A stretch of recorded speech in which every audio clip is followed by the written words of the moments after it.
Passeio em uma estação orbital.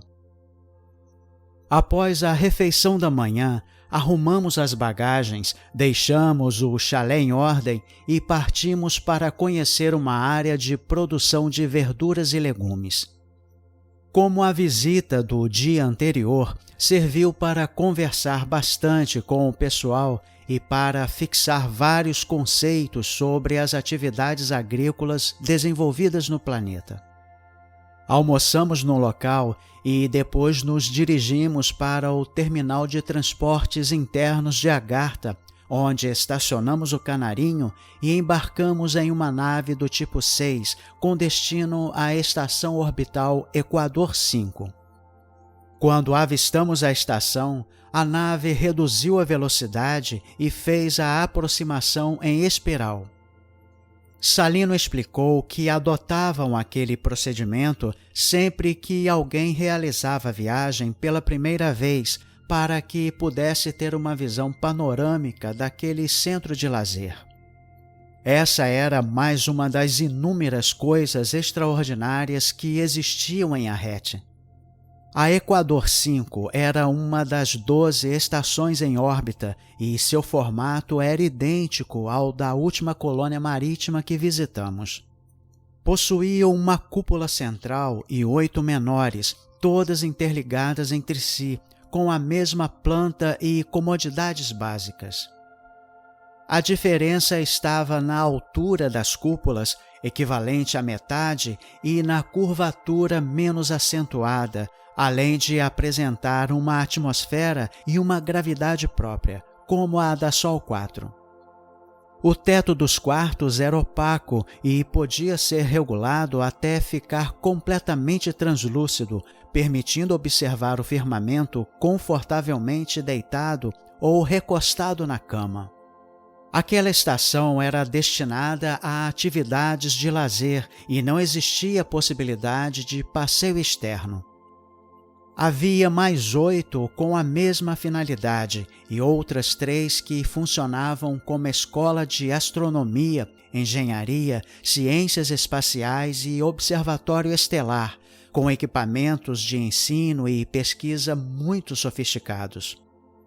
As 12 estações também eram satélites de comunicação da CIA. Passamos parte da tarde conhecendo as particularidades daquele impressionante local, aproveitando para conversar com seus frequentadores e funcionários. Depois, fomos para o nosso quarto e iniciamos a pesquisa sobre a estrutura atual do governo central. Interrompemos para jantar e para observar o firmamento, cuja visão das 3 luas e da infinidade de estrelas era privilegiada, impressionante e indescritível. Cindy, como a maioria dos arretianos, tinha um excelente conhecimento de astronomia e identificou algumas constelações que eu conhecia em nosso planeta.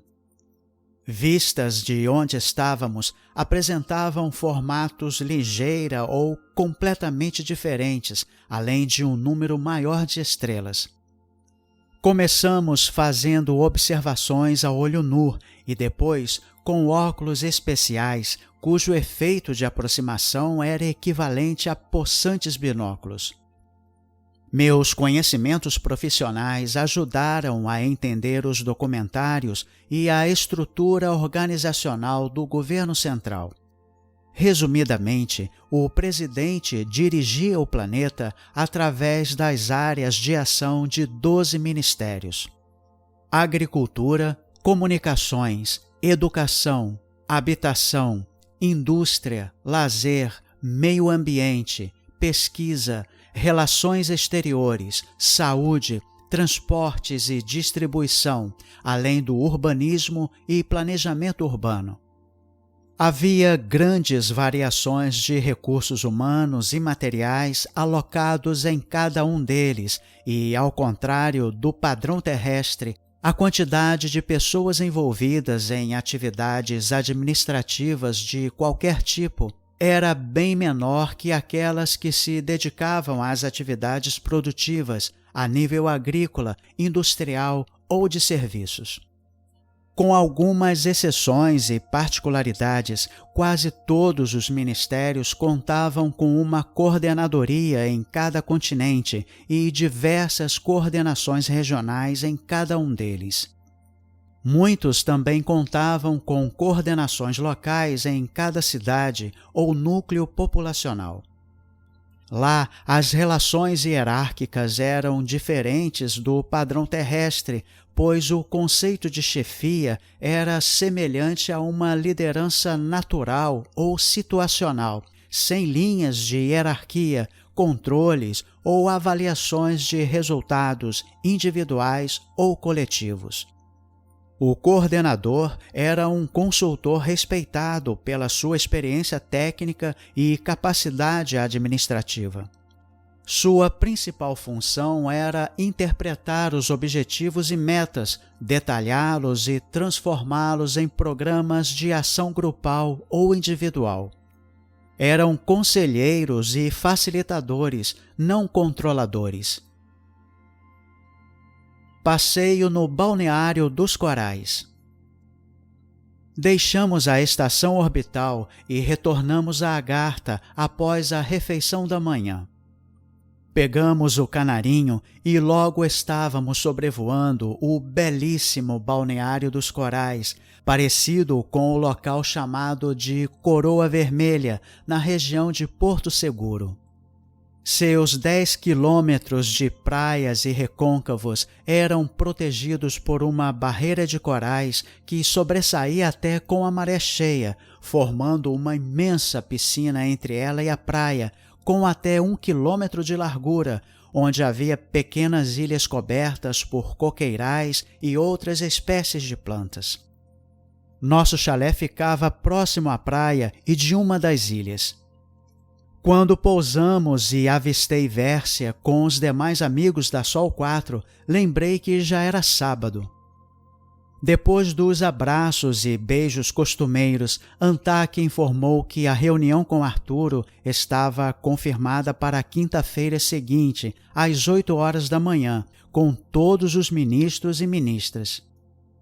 Seria uma reunião informal para orientações e despedidas, pois minha partida estava marcada para o sábado, às 18 horas. Apesar de não ser surpresa, o comunicado provocou um turbilhão em minha mente, pois comecei a sentir saudades de Arrete e da terra. Eles respeitaram meu silêncio e, quando voltei a conversar, Salino se encarregou de fazer o ambiente voltar ao normal. Depois, descarregamos nossas bagagens, pegamos veículos aquáticos e iniciamos o passeio explorando uma faixa entre a praia e uma ilha localizada a uns 200 metros dali. Após o almoço e um animado bate-papo, resolvemos utilizar o restante da tarde para concluir a pesquisa sobre a estrutura do governo central, reservando a noite para ficar com eles. Vérsia se juntou a nós e os demais foram passear. Os documentários mostraram o andamento de alguns projetos pela estrutura governamental. Seguimos os passos para a construção de uma cidade para 12 mil habitantes e, para dar uma ideia da agilidade da estrutura retiana, a cidade começou a ser habitada no final do 11º mês. Além da rapidez, tudo funcionou conforme o padrão constatado durante as visitas realizadas e Vérsia resumiu a causa da harmonia e agilidade da construção.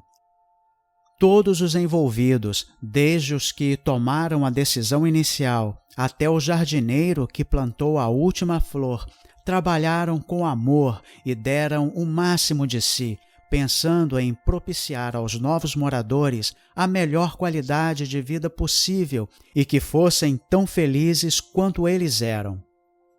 No início da noite, nos juntamos aos demais e fomos a um restaurante construído sobre um cordão de rochas que avançava uns 50 metros mar adentro, dando a impressão que ficava suspenso sobre a água. Depois do jantar, apreciando as praias e o brilho que as luas produziam nas águas calmas, conversamos sobre a viagem de volta à terra e sobre os levantamentos daquela semana. Depois, voltamos para o chalé e continuamos a conversa até perto das 11 horas, quando fomos dormir. Depois da refeição matinal, todos vieram para o nosso chalé e ficamos conversando na varanda, pois o dia amanheceu com uma chuva leve. Vércia nos provocou para um banho e aceitamos o desafio. Molhamos, sujamos as roupas e brincamos como crianças felizes. Depois, tomamos banho, colocamos trajes apropriados e saímos para o mar com os veículos aquáticos. Exploramos uma parte do cinturão de corais e, após o almoço, voltamos a nos divertir em outros recantos do balneário. Retornamos a Agartha no final da tarde e Cindy disse que seus pais me convidaram para jantar com eles e dormir em sua casa, pois iriam viajar no dia seguinte. Ashton e Manny nos aguardavam com muitas saudades e falaram bastante sobre os trabalhos que estavam desenvolvendo no outro planeta. Depois do jantar, conversamos sobre os novos levantamentos e fiz, com a ajuda de Cindy, um relato completo sobre as visitas e passeios realizados nos dias anteriores. Conversamos sobre a pesquisa histórica, especialmente a respeito do período de implantação e consolidação do governo unificado. Ashton e Manny forneceram novas informações e detalhes interessantes, pois participaram ativamente daquele período e estavam presentes no Centro de Convenções de Agartha no dia da eleição do primeiro governante. Tinham lembranças nítidas da materialização de Aheloim e de todo o ciclo anterior e posterior àquele acontecimento, o que muito enriqueceu a nossa conversa. Visita a uma indústria de utensílios domésticos. Quando acordamos, eles já haviam saído e deixaram uma mensagem curta e significativa no telão. Diziam que nos amavam e que estariam de volta no sábado para as despedidas. Fomos para a casa de Tentra e, após a refeição, saímos com destino a uma cidade industrial voltada para a produção de utensílios e utilidades domésticas. O objetivo da visita não era conhecer os produtos, e sim o comportamento e o comprometimento das pessoas com o processo produtivo. Mais uma vez fiquei encantado com a harmonia e alegria dos trabalhadores, muito diferente do ambiente das nossas fábricas. Como acontecia nos locais de atividades agrícolas ou industriais, grande parte dos jovens casais não retornava às suas casas no horário de almoço. Preferiam o lazer e a refeição conjunta com os colegas de trabalho, os quais eram os seus maiores amigos. Almoçamos no local e depois partimos com destino a uma das 6 colônias marítimas da Ilha dos Golfinhos. Passeio na colônia marítima da Ilha dos Golfinhos.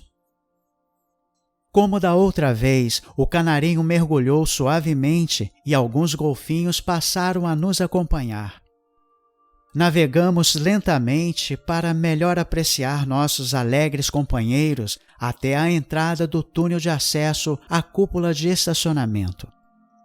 A colônia era igual à última que visitamos e, depois de acomodar as bagagens, pegamos 2 veículos aquáticos para explorar o local e brincar com os golfinhos e seus filhotes.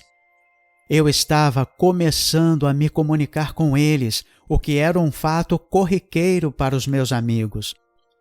No final da tarde, retornamos à colônia para a fase final da pesquisa que pretendíamos concluir no dia seguinte. Assistimos a uma sequência de documentários sobre o comportamento religioso, desde os 50 anos anteriores à Grande Transição, quando lá existia 5 correntes religiosas principais. Uma delas era semelhante ao cristianismo, pois surgiu após a última passagem de Halloween e tinha 3 vertentes básicas, uma muito ramificada, a exemplo dos nossos evangélicos. Suas inúmeras denominações e templos aumentavam à medida que a Grande Transição se aproximava, e nos 5 a 10 anos anteriores, o comportamento religioso era semelhante ao da Terra de hoje, com um nível de fanatismo maior que envolvia em diferentes graus a quase totalidade dos países. A providência divina não deixou nenhuma igreja em condições de ser frequentada após os dias da prestação de contas ao Criador. Nos primeiros dias e meses, em função das preocupações com a sobrevivência, as diferenças religiosas passaram para um segundo plano e os espaciais contribuíram bastante para a rápida mudança de mentalidade. Sempre que eram solicitados para expor suas ideias religiosas, eles o faziam com grande autoridade moral, decorrente do exemplo e do irrestrito apoio que prestavam à população do planeta. As reuniões eram realizadas ao ar livre e de maneira ecumênica, iniciando a unificação do pensamento religioso em torno de Halloween e da sua filosofia original, centrada na paternidade de Deus e na irmandade dos homens e mulheres de todas as raças, credos e crenças. Em pouco tempo, a maioria dos sobreviventes não mais defendia suas antigas convicções baseadas em querelas e detalhes separatistas. A mudança aconteceu tão rapidamente que, em menos de 3 anos, o conceito de um só rebanho e um só pastor estava firmemente gravado na mente popular. As igrejas não foram mais construídas e, com o passar dos anos, ocorreram pequenas mudanças no pensamento religioso relacionadas com a maneira de praticar a irmandade planetária e de sentir a paternidade divina. A partir do ano 100, quando Horion aprimorou e simplificou as leis que regeriam o comportamento do povo arretiano e as consolidou em um pequeno livro chamado A Lei de Deus, o pensamento religioso se estabilizou, mantendo-se quase inalterado até os dias atuais. Nova visita a uma indústria de alimentos. Arrumamos novamente as malas e fomos visitar uma cidade industrial que produzia alimentos não sintéticos, como compotas de frutas, sucos em pó e outros alimentos pré-cozidos de preparo rápido, cujas linhas de montagem requeriam baixa interferência humana. Como em outras fábricas do mesmo tipo, o expediente era superior a 8 horas, em razão do apoio alimentar que a RET estava prestando a um planeta que acabara de passar por sua grande transição. Apesar de estarem cumprindo um horário bem superior ao padrão, os, entre aspas, operários trabalhavam com redobrada alegria e prazer. Diziam que estavam retribuindo aquilo que receberam no passado, quando também atravessaram um período de grandes dificuldades e foram socorridos. Mesmo sendo um procedimento automático do governo central, ninguém dava importância ao fato de ganhar horas extras para a aquisição de vários bens. Muitos tinham créditos suficientes para requisitar 2 veículos como canarinho e outros bens que alguns ainda não possuíam. Almoçamos no local e partimos para o nosso próximo destino.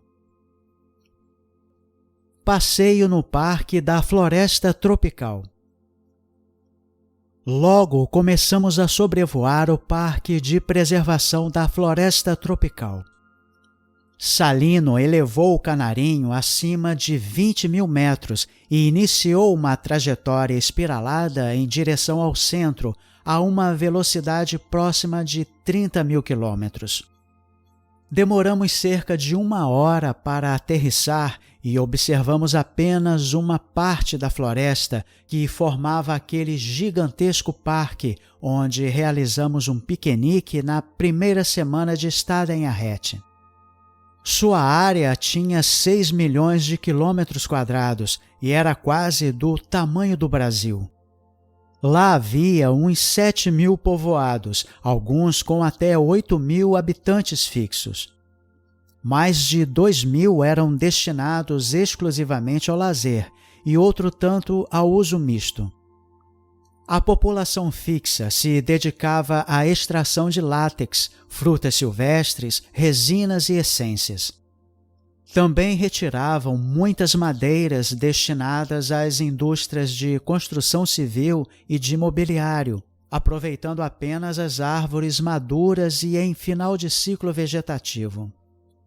Nosso destino era um povoado de uso misto localizado no centro da floresta, e a visita objetivava avaliar o comportamento e o grau de satisfação daqueles que viviam no local mais isolado do planeta. Fomos recebidos por um grupo de animados trabalhadores florestais e, depois de uma rápida conversa sobre as atividades que lá desenvolviam, deixamos as bagagens no chalé e saímos com um dos casais responsáveis pelo povoado. Utilizamos um veículo do tipo 7 especial e fomos para o local onde umas 200 pessoas trabalhavam na extração de castanhas. Algumas delas realizavam a colheita na copa das árvores e outras no solo, separavam e embalavam castanhas parecidas com as do Pará. As árvores eram muito altas e utilizavam um equipamento que anulava a gravidade e permitia que o usuário trabalhasse em pé ou sentado, com conforto e segurança. Conversamos com diversos trabalhadores e, quando perguntava sobre o aparente isolamento em que viviam, a resposta era sempre a mesma. Podiam visitar qualquer local do planeta no horário de almoço, após o expediente ou nos fins de semana, e nas férias podiam viajar até para outros planetas. Não se sentiam isolados, mas sim privilegiados. Como todos os arretianos, eram grandes amantes da natureza e curtiam aquele trabalho como um privilégio. Visitamos ainda 2 outros lugares e, no primeiro, as pessoas se dedicavam à extração de resinas de algumas árvores. No segundo, colhiam folhas, cascas e flores de diversos tipos. O grau de satisfação deles com o trabalho e com o local onde viviam era idêntico ao do primeiro grupo. No final da tarde, fomos tomar banho em uma praia fluvial, onde conversamos com vários moradores e nos divertimos bastante. Jantamos na residência do casal anfitrião e, enquanto Salino e Tentra continuaram a conversa com eles, fomos para o chalé assistir à parte final da longa série de documentários. Dormimos aliviados, pois conseguimos concluir o trabalho com um dia de antecedência. O pequeno livro, denominado A Lei de Deus, compreendia todas as leis religiosas, civis, criminais, tributárias, trabalhistas e políticas. Sua versão original sofreu pequenas alterações ao longo dos séculos e era o único volume impresso no planeta, lido e praticado por todos os arretianos com mais de 3 anos de idade. Sua essência era baseada nos mais altos preceitos da lei divina, respeitada e praticada em planetas com um grau evolutivo superior ao nosso.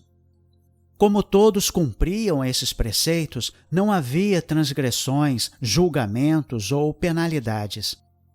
Também não havia juízes, advogados, promotores, policiais, fiscais ou organismos representativos da justiça dos homens. Parece estranho tratar desse assunto dentro do campo religioso. Porém, em Arrete, essas questões tinham a mesma base, cuja essência era o respeito à individualidade e à coletividade, pois se não existisse respeito, não haveria um bom relacionamento humano, sem o qual não floresceria a amizade, o amor, a justiça e a fraternidade que a todos integrava em uma única família, como irmãos e filhos do mesmo Pai. Essa filosofia de vida eliminava a possibilidade de alguém fazer alguma coisa prejudicial aos seus irmãos do reino humano ou aos demais seres dos reinos inferiores. Por essas razões, pela inexistência de templos e de autoridades religiosas, não existia uma religião formal em Arrete. Porém, seus habitantes eram conscientes de suas obrigações sociais e praticavam a lei do amor, da irmandade e da paternidade divina sem necessidade de frequentar igrejas. Seus atos práticos e diários avalizavam sua religiosidade interior e os juntava em um só rebanho que seguia um único pastor. Na medida em que respeitavam e amavam seus semelhantes como a si mesmos, exteriorizavam sua forma de amar a Deus sobre todas as coisas. Nova visita à CIA, Central de Informações de Arrete. Após a refeição e o bate-papo matinal, deixamos aquele impressionante parque e retornamos a Agartha para conhecer maiores detalhes sobre o trabalho realizado pela CIA. Como já foi registrado, os assuntos eram sempre disponibilizados na íntegra e em resumos com 2 níveis de detalhamento, sendo que mais de 90% deles vinham assim preparados. Se recebiam apenas a íntegra, providenciavam e divulgavam os resumos pertinentes. A CIA se dedicava prioritariamente à preparação das informações e notícias ligadas à atuação do governo central. Além do departamento referente à presidência, existiam outros especializados em assuntos de cada um dos 12 ministérios. A técnica utilizada para preparar os resumos era muito simples e contava com apoio tecnológico e com operadores bem treinados.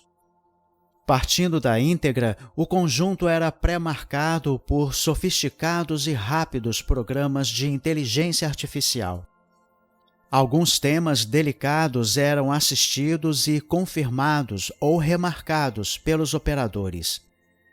Outro programa selecionava os trechos marcados e editava os resumos de segundo e de primeiro nível, liberando-os para a população.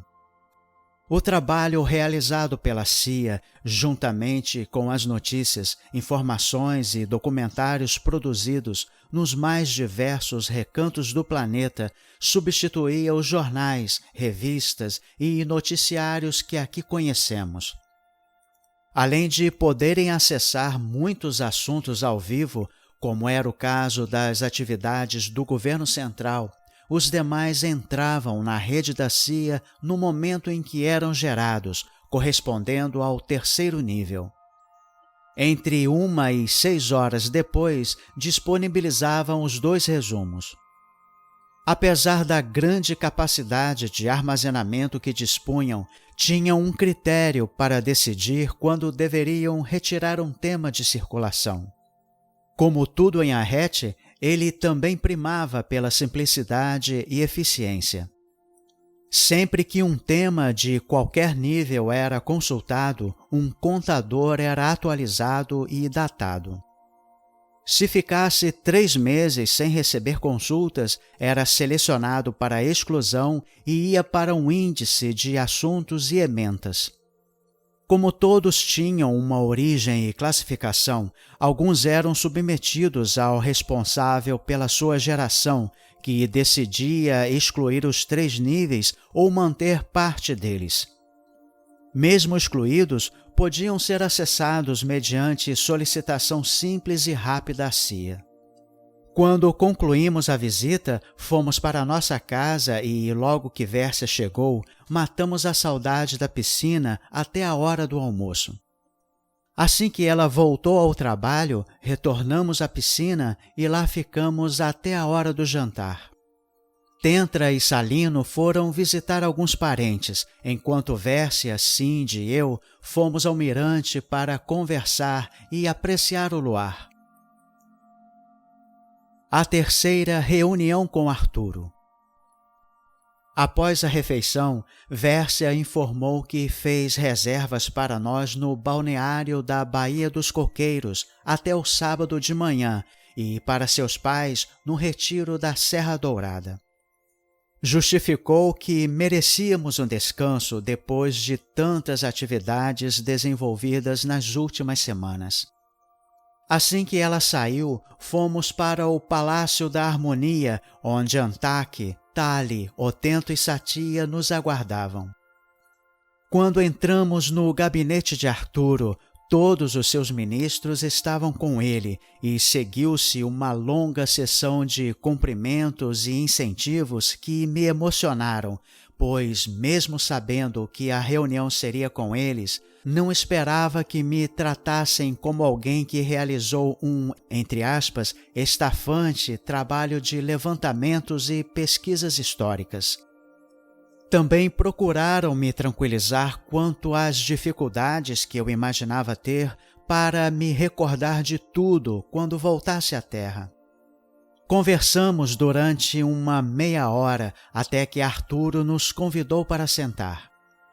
Ele iniciou a reunião dizendo que todos estavam satisfeitos com os resultados do trabalho e, como já havia dito anteriormente, fez questão de frisar que eu não estava obrigado a escrever a respeito. Salientou que minha decisão não seria questionada por ninguém, mas se escrevesse, o texto seria gravado nos anais espirituais da Terra e as pessoas que tivessem afinidade com o tema poderiam acessá-lo durante o sono, como acontecia com muitos que sonhavam com um mundo melhor. Afirmou que quanto mais pessoas sonhassem com o amanhã da Terra e procurassem viver mais próximos de seus novos padrões, menos dolorida seria a transformação. Se decidisse escrever o livro ou livros, pois o tema era extenso, disse que eu poderia utilizar o ano terrestre de 1999 para fazer um resumo geral e complementá-lo aos poucos, sem me preocupar com o tempo necessário para terminar o trabalho. Alguns ministros e ministras fizeram comentários parecidos, enfatizando a minha liberdade de decisão. Enquanto Otíbio, Vega, Cap, Delfis e Ísis falavam, Arturo parecia observar o infinito ou algo que eu não via. Quando Ísis terminou, aproveitei para falar que o livro era uma certeza e que iria escrevê-lo em 2 ou mais partes. A primeira estava bem definida e seria em forma de diário, descrevendo tudo o que aconteceu desde o encontro com Oatas. A outra, que poderia ser dividida em 2 livros, conforme os detalhes que fossem relembrados, conteria uma visão histórica e filosófica desde o período anterior à Grande Transição e descreveria a atualidade do planeta com um enfoque sistêmico, objetivando racionalizar sua aparente utopia. Disse que só não o faria se minha memória fosse bloqueada na volta à Terra. Arturo afirmou que isso não aconteceria, apesar de que eu acordaria na Terra sem nenhuma lembrança da estada em Arrete. Elas surgiriam gradativamente e, no primeiro momento, eu apenas sentiria uma grande vontade de voltar a escrever o livro que tentei iniciar algumas vezes. Porém, assim que começasse a escrever, as ideias e as imagens iriam surgir continuamente, como em um filme proveniente de um sonho, ou da minha imaginação.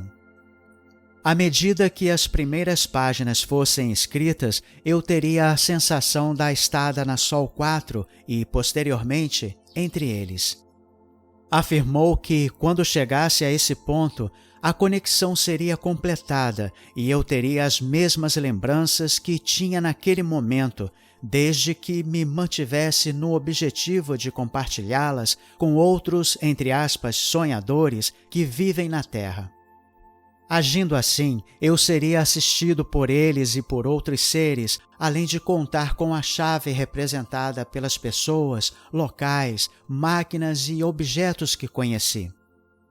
Disse que todos, de alguma forma, gravaram imagens e informações em meu espírito, as quais seriam transmitidas gradativamente à memória consciente. Novamente, alguns ministros e ministras fizeram colocações sobre as facilidades que eu teria para concretizar o livro.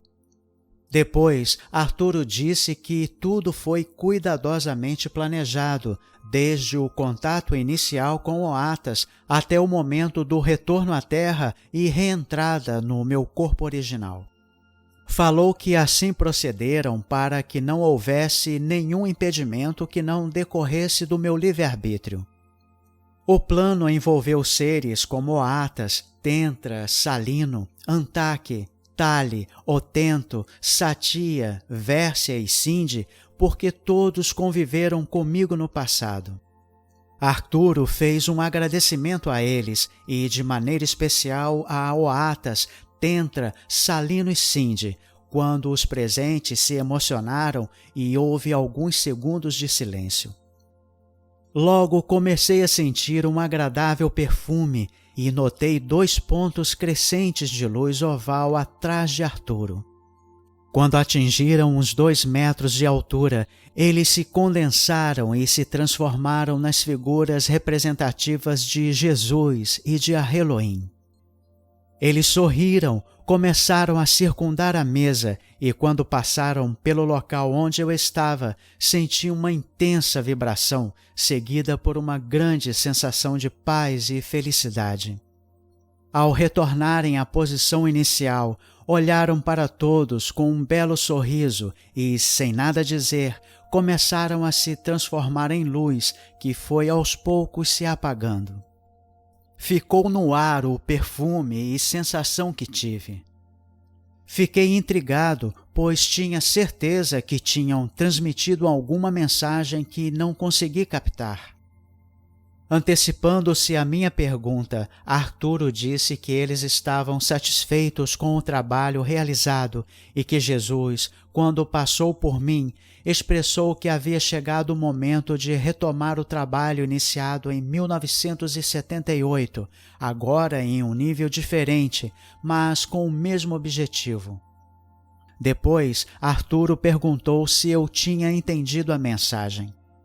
Respondi afirmativamente e muitas coisas do passado desfilaram pela minha mente. Todos estavam emocionados e felizes com a presença daqueles 2 seres de alta envergadura espiritual, e Arturo falou deles, especialmente sobre Jesus, a quem também amavam e respeitavam como a Elohim, pois Jesus o ajudou em muitas de suas aparições e missões junto ao povo arretiano.